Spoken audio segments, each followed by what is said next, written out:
Bonjour, chers auditeurs. Aujourd'hui, grâce à cette vidéo, j'espère que vous serez en mesure de mieux comprendre le fonctionnement d'une demande de CNF.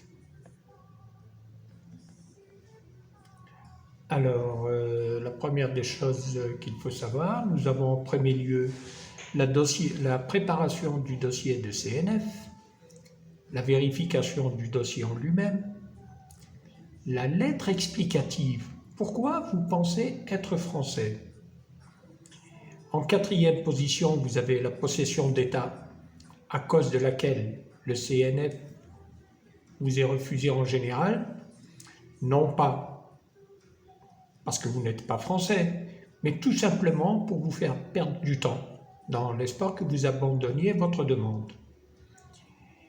Évidemment, si vous vous adressez à des personnes qui n'ont aucune vocation juridique, vous risquez de traîner, sans savoir pourquoi.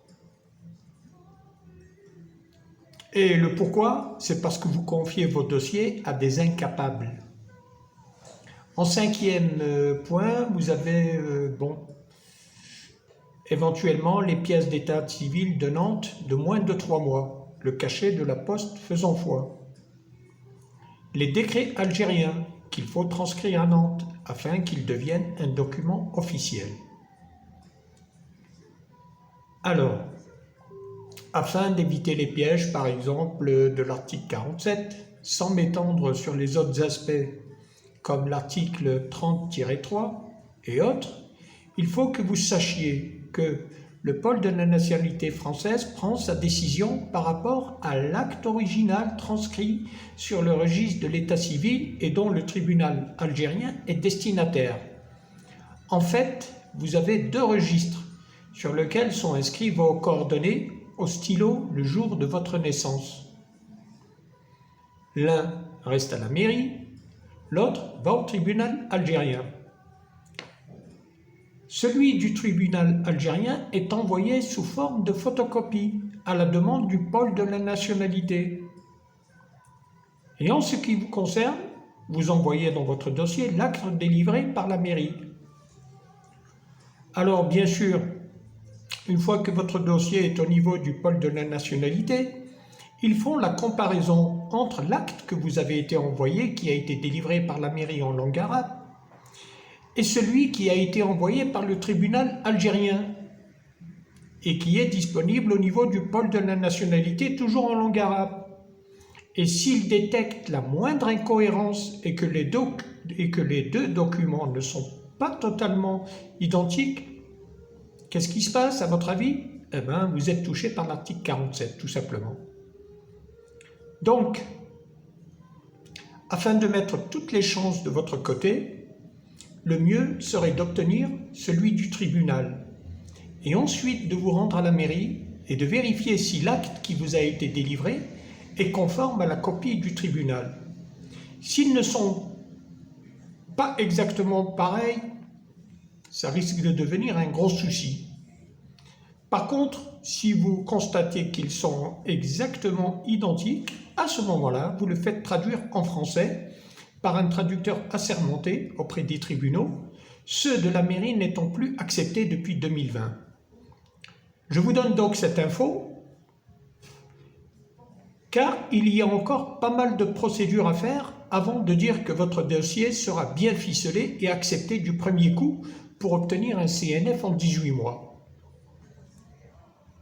Donc le problème qui se pose, c'est que la majorité des demandeurs préfèrent recourir à des écrivains publics qui n'y connaissent rien, à part quelques-uns qui se comptent sur les doigts d'une main, et en général, ce sont eux les responsables de la plupart des refus.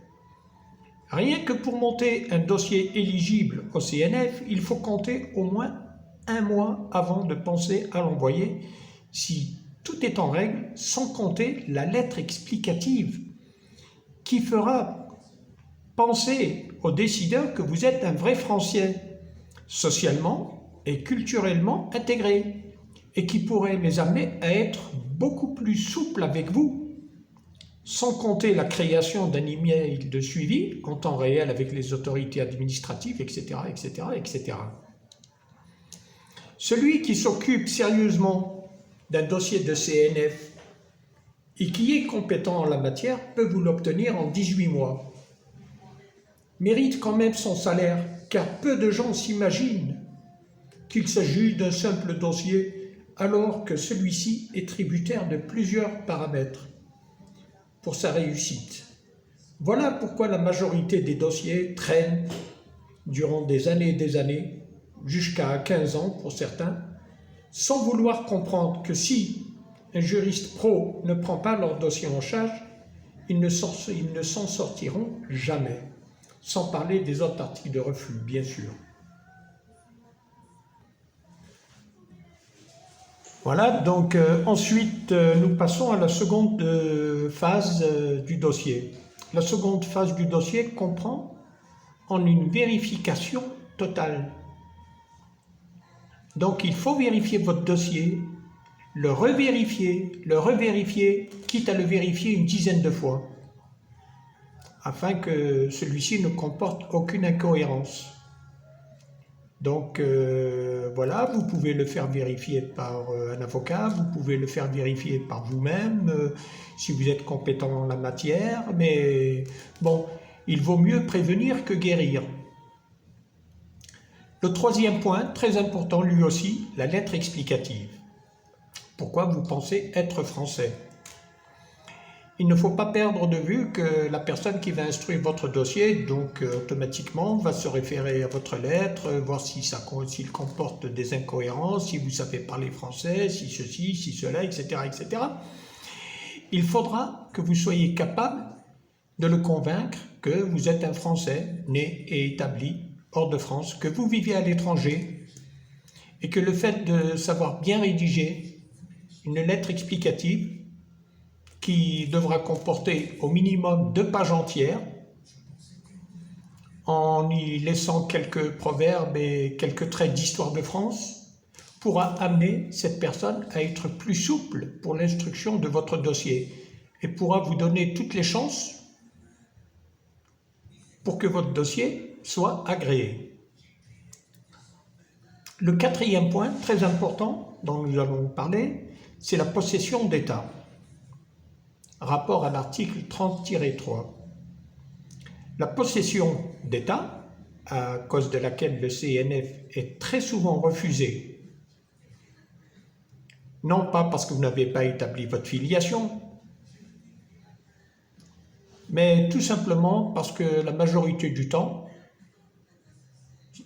même en étant français sur le papier, maintenant l'administration française, que toutes les demandes qui proviennent d'Algérie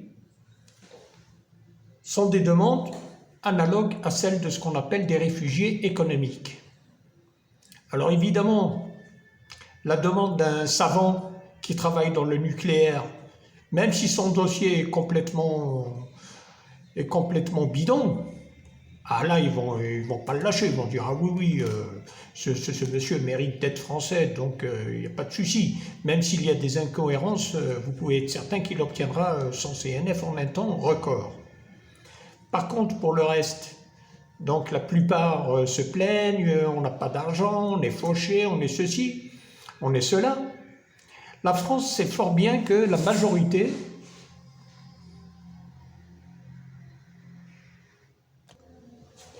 Je disais, la France sait fort bien que la majorité des Algériens qui demandent des CNF sont des personnes qui ont vocation à venir en France pour demander l'aide sociale. Alors oui, là, évidemment, ils vont se dire, bon, ben, ce n'est pas ce qu'on appelle des vrais Français, ils vont nous ramener leurs défauts de leur bled, ils vont, voilà... Nous sommes déjà en crise, alors avec l'arrivée de ces nouveaux Français qui n'ont de français que le papier, donc ils vont ramener tous leurs défauts, ils vont nous ramener leurs problèmes, ils vont nous ramener ceci et tout, donc voilà, ça ne les intéresse pas. Donc si c'est des personnes qui peuvent contribuer, des gens qui vont venir en France pour travailler, pour créer des emplois et tout, oui, ceux-ci sont les bienvenus. Le reste, non, ça ne les intéresse pas, donc ils essayeront par tous les moyens de trouver des prétextes pour vous refuser le CNF. C'est pour cette raison qu'il faut faire très très attention lorsqu'on fait une demande de CNF à ce que toutes les portes du refus soit fermée. Et ça, pour y arriver, bien sûr, ce n'est pas en demandant des renseignements par Internet, en faisant un petit peu n'importe quoi, en allant voir des écrivains publics que vous allez y arriver. Ceci, c'est l'affaire de personnes compétentes en la matière qui savent comment naviguer entre la sensibilité algérienne et la sensibilité française. Nous savons fort bien comment fonctionne l'administration française, mais ça, les Algériens ne le savent pas. Nous savons aussi comment fonctionne l'administration algérienne, mais ça, l'administration française ne le sait pas. Donc il vous faut un intermédiaire entre ces deux administrations afin que votre dossier soit bien ficelé et puisse réussir du premier coup, en l'espace d'un temps relativement court, 18 mois. Pourquoi je dis 18 mois? Parce que, en général, ceux qui envoient des dossiers attendent que le pôle de la nationalité veuille bien leur répondre, leur envoyer la décision, alors qu'ils ont quand même la possibilité de leur envoyer des emails, ils ont la possibilité de téléphoner, mais ça, personne ne le fait. Alors voilà, je disais donc il faut quand même prendre en compte tous ces paramètres.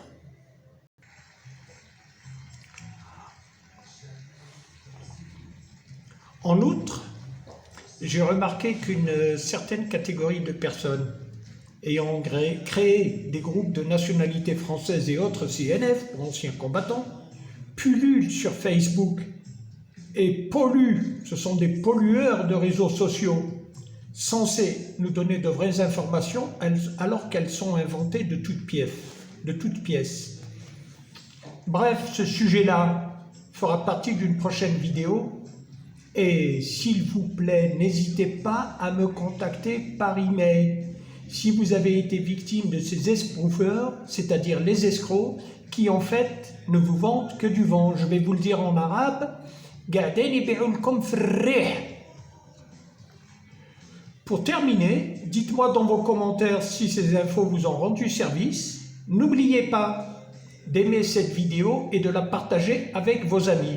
Et le cas échéant, de vous abonner à ma chaîne pour plus d'infos crédibles à l'avenir et des sous-titres en arabe pour ceux qui ne maîtriseraient pas le français. Voilà ce que j'avais à dire pour aujourd'hui. Alors je vous souhaite bonne chance dans vos demandes et je vous dis à très bientôt. Au revoir.